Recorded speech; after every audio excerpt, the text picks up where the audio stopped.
All right, I think I just admitted everyone.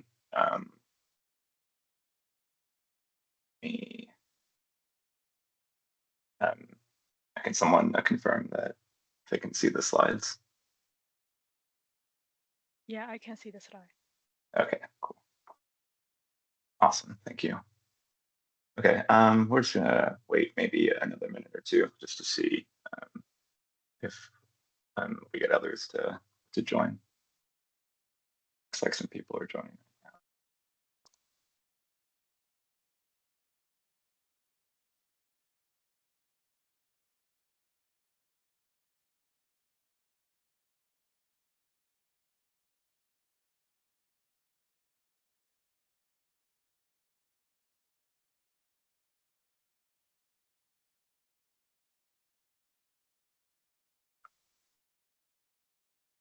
All right, give it 30 more seconds and then we'll get started.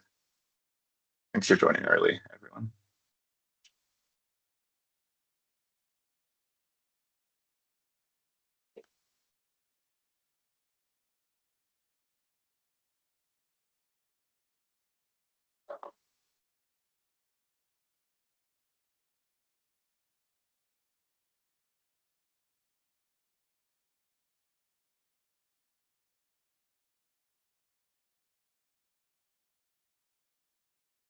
All right, I think we have a good enough group to go ahead and get started.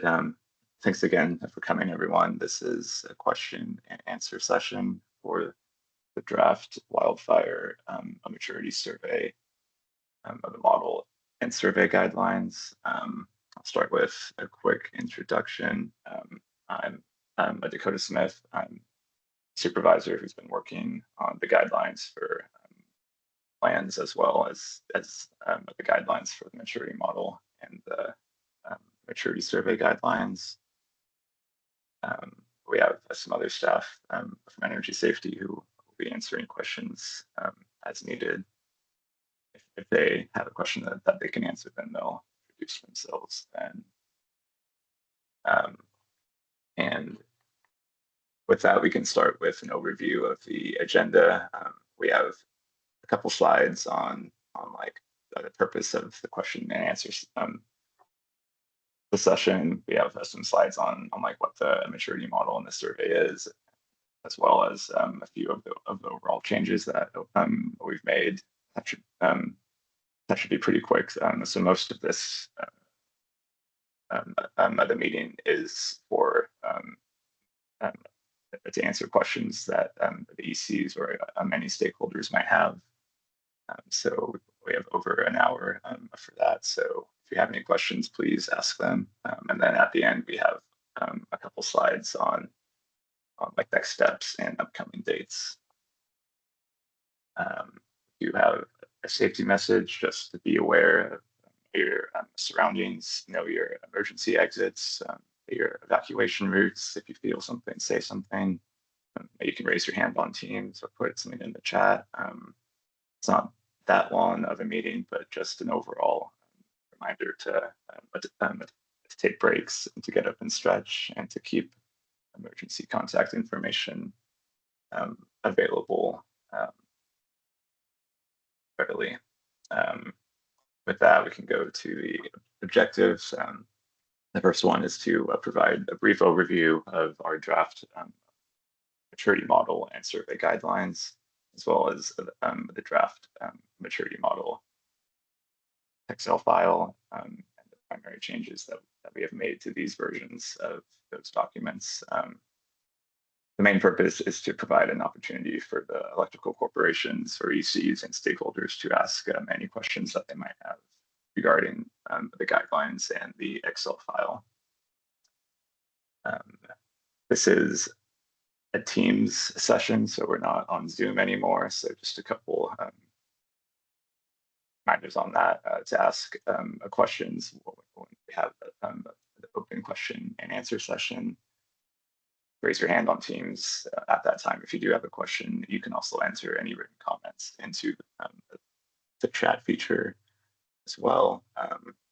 And just a heads up that this session is being recorded and we will post this on our website and the docket either later this afternoon or sometime tomorrow. With that, we have a few slides on the draft maturity model and survey guidelines. A quick overview that a maturity model is a quantitative method to assess electrical corporation wildfire risk mitigation capabilities and examines how ECs propose to continuously improve in key areas of the WMP. And this is organized into 7 categories with 38 total capabilities. The 3 main objectives of the maturity model are to, 1, provide a tool to measure an electrical corporation's maturity in mitigating wildfire and outage risk, 2, to drive year-over-year continual improvement, and 3, to create a quantitative history of electrical corporation maturity growth for examination in future years. And then the maturity survey this year is an Excel workbook, a tool to allow the electrical corporations to report its existing and planned maturity level for each sub-capability of the maturity model. Some updates and changes this year. I'll start with something that hasn't changed. The overall the scoring concepts remain the same as in previous years, so there aren't any changes there. The changes that we have made to the maturity model and the guidelines is that we have added one a capability. This is called the best management practices for transmission right of ways, and we edited and removed portions of many of the sub the capabilities to improve just like overall clarity and reduce overlap or any like form of questions that were asked like many times or in different ways. We went ahead and just tried to like reduce those in the new sub capabilities as much as possible, or in the sub capabilities of the new structure as much as possible. And then the changes to the survey. The main one is that this is now a tool in Excel that we are giving to the electrical corporations to fill out on their own. They submit that back to Energy Safety. And then we brought over all the changes that we made to the maturity model guidelines, incorporated that into the maturity survey in those sub capabilities that the ECs will have. Yeah, and with that, we can go ahead and move on to the question and answer portion of this session. So if you do have a question, feel free to raise your hand. There's a button on the top of your screen on Teams, or you can enter it into the chat as well. And I'll go ahead and mute myself as we wait for questions.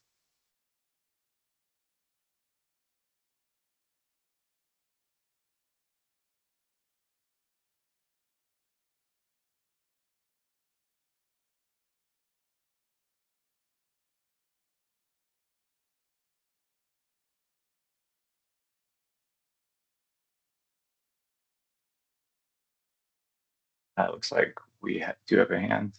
I think I can unmute, or does that have to come from IT?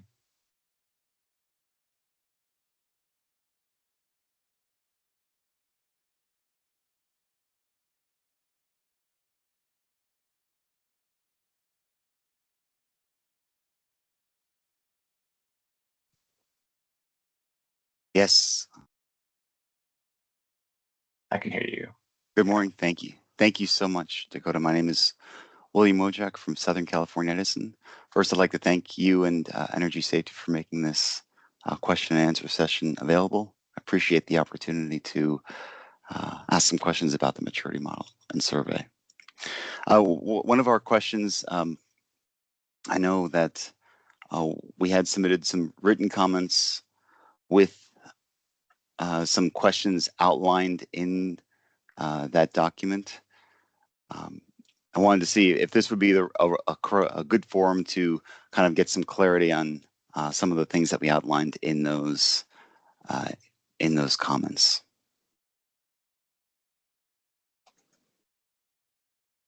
Oh yeah, I can confirm that we received the comments, and like we are like working through those right now. Any potential changes that we might make. One thing that I think would be a good to call out for everyone and related to this is that in the maturity survey Excel tool, there is that the column for like electrical corporation notes. So like if there is a question, there are like a lot, or like if there is a sub capability that like you like run across like afterward, like after it's already adopted and like you're answering your questions, like you the electrical corporation can like add in like any interpretation that they have like into like that notes column for any, like they can add in like any clarification that they used to like to score themselves, right? Or any notes that they might have that can be incorporated into that column. So just want to make sure that electrical corporations are aware of that column and its a potential use for questions like that, or any questions that may or any sub capabilities that may come up as like as they are going through the survey. But I can confirm that we have the comments and we are working through those right now.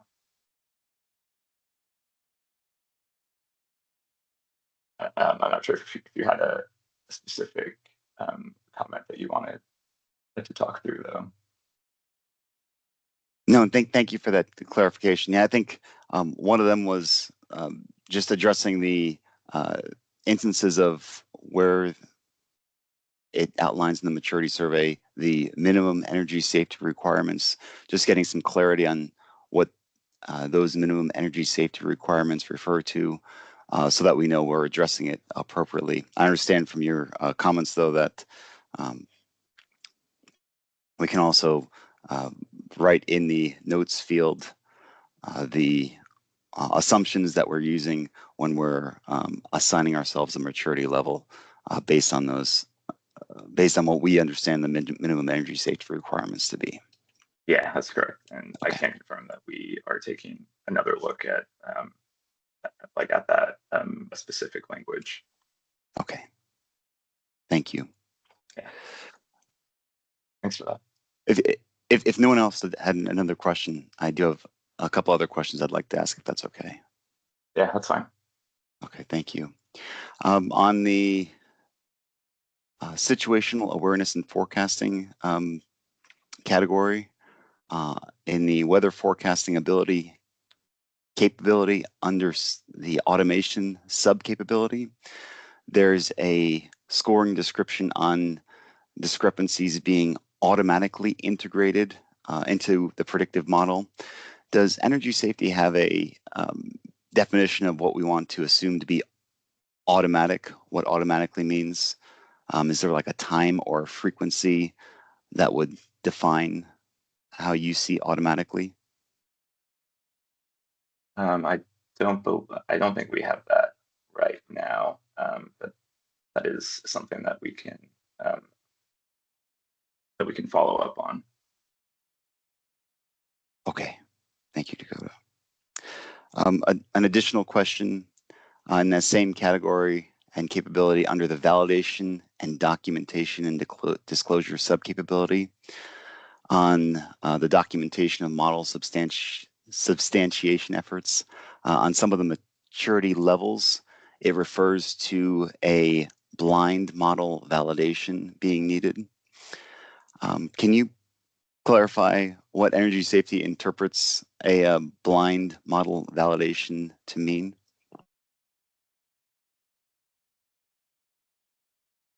I'm just scrolling to that survey. Yeah.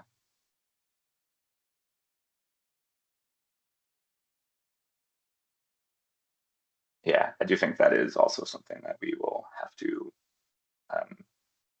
follow up on as well. Okay, terrific. Thank you. I have two more, if that's okay. Yeah, keep going. Thank you. I appreciate it, Dakota. Thank you so much for your willingness here. On the same category, situational awareness and forecasting, with the validation sub-capability, there's three capabilities that I think the same scoring description appears under. For the documentation of the uncertainty in ignition, likelihood predictions, and resulting sensitivity of overall risk. That same scoring description appears to be in the ignition likelihood estimation capability, the weather forecasting ability capability, and the wildfire spread forecasting capabilities. And I just wanted to make sure that is the request of the same scoring description being in all three capabilities, meaning we're to assess our maturity level according to each of those three capabilities for that same scoring description?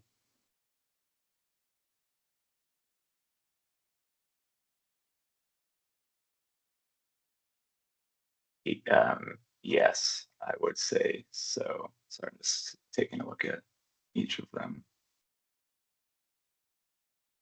Can you give me that list again of all the ones that it's in? Yeah, sure. So it's the ignition likelihood estimation capability, the weather forecasting ability capability, and the wildfire spread forecasting capability. I think it's 7, 8, and 9, all under the validation sub-capability. Documentation of uncertainty in ignition, likelihood, and predictions and resulting sensitivity. I think that we had some questions specifically to, does this, would this apply specifically to like the weather forecasting portion? I just want to make sure that the assumption is that we should respond to that scoring description kind of with the lens of those three separate capabilities. Yeah. Like if it's in a particular capability, then use that capability as your guidance on how you're scoring each of the sub capabilities. If that makes sense. Sure. Yes, that does. I just wanted to clarify. Thank you so much. Yeah. Thanks. Thanks for bringing that up. Yeah. And one more, if that's okay, Yeah. on the situational awareness and forecasting category under the number 9 capability, wildfire spread forecasting.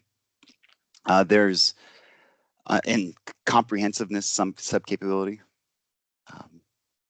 There's a question on. Yeah. There's a question on the inputs to generate short range forecasts, and the maturity levels look at, I believe, inputs and outputs. And I just wanted to, again, clarify that we are to assign the maturity level that best matches both inputs and outputs for this specific scoring description. Is that correct? That's correct. Not looking at inputs individually in one question or one scoring description and outputs in another one. It's whatever one that satisfies both. Is that correct? That's correct. Yeah. Think of the individual like levels as kind of like an all or nothing.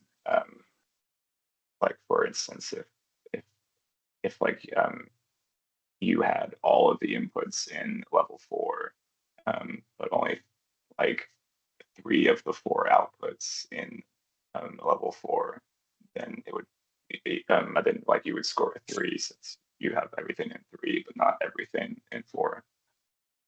Okay, terrific. Would it be helpful for energy safety if we did, let's say, score ourselves a 3, but we met some items in level 4 to note those in the notes section? Yes, yeah. I mean, that's a purpose of the note columns as well. Okay. Yeah. That's a good Okay, point. terrific. Thank you, Dakota. I think that's the questions I have for right now. I appreciate you taking the time to answer them. Oh yeah, of course. Thanks for asking.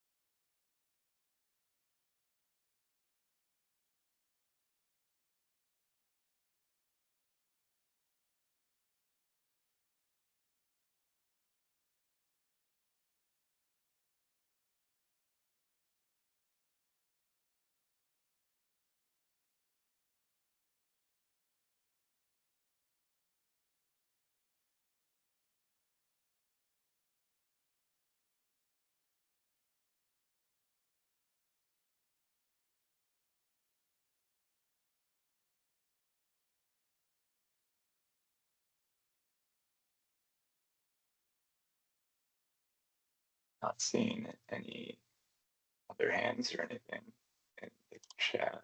I will wait for a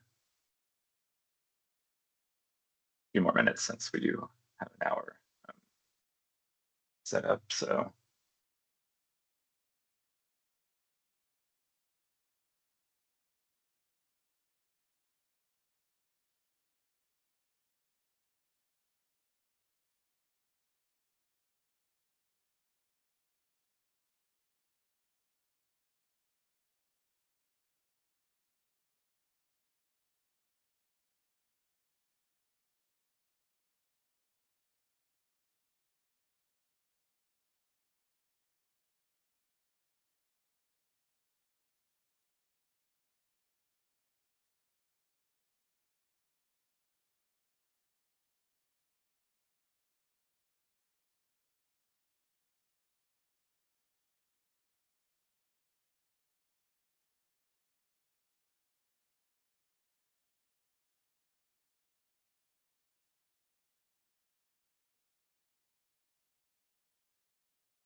all right, I'll give it one more minute, and then we have a few slides at the end that we can move to. And then just to let you know that if there was a question that we can't answer in right now, that we will have that answer for you sometime this week.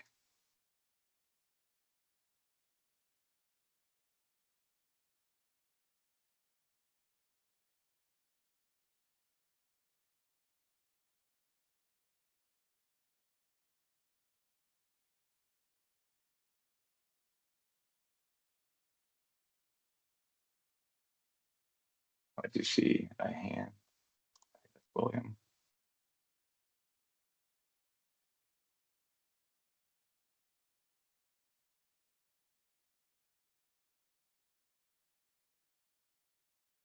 Thank you so much. I apologize for one additional question here, Dakota.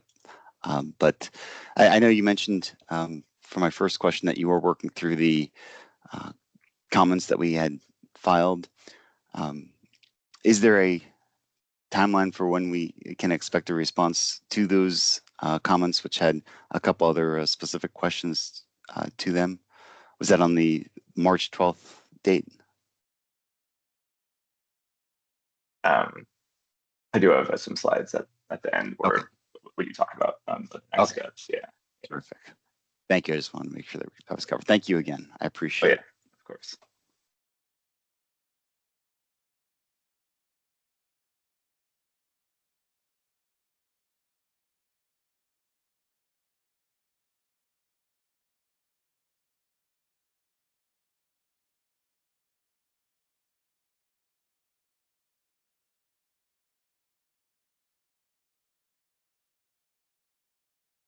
All right, one last call for questions.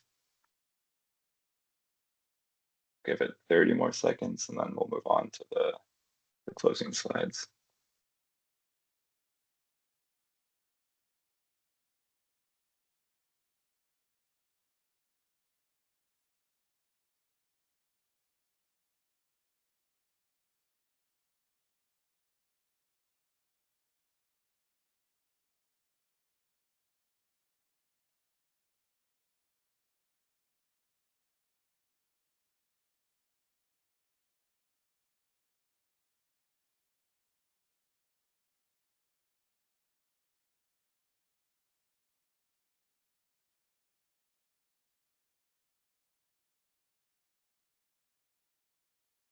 Okay.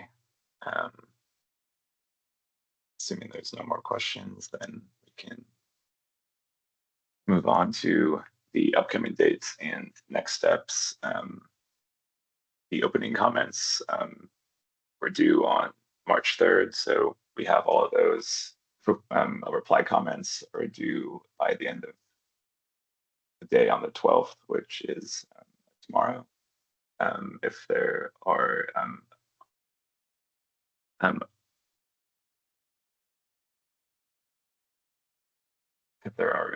major changes that are made to these draft guidelines for the Excel tool, then there will be a second draft of these guidelines published and an additional comment period prior to adoption. If no major changes are made, then adoption is currently scheduled for next Wednesday at